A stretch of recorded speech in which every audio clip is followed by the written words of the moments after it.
মৃত্যুর আগে চারধামের দর্শন কেন জরুরি? সনাতন ধর্মে বদ্রীনাথ, দ্বারকা, পুরী ও রামেশ্বর এই চারটি মুখ্য ধাম। প্রতিটি হিন্দুরই কম করে একবার এই চারধামে যাত্রা অবশ্যই করা উচিত। শাস্ত্র অনুসারে চারধাম যাত্রা করলে ব্যক্তি জীবন ও মরণচক্র থেকে মুক্তি পায়।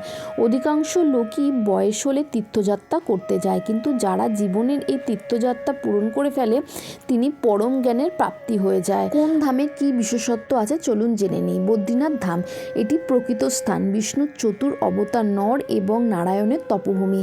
এই ধাম নিয়ে কথা আছে যে আসে বদ্রী সে না আসে অদ্রি, মানে যে বদ্রীনাথের দর্শন করে ফেলে তাকে আর মায়ের গর্ভে দ্বিতীয়বার আসতে হয় না। রামেশ্বর ধাম এটি তামিলনাড়ুর রামনাথ জেলার সমুদ্রের তীরে অবস্থিত। এখানে শিবের পুজো শিবলিঙ্গ রূপে হয়, যেটা 12 জ্যোতির্লিঙ্গর মধ্যে একটা।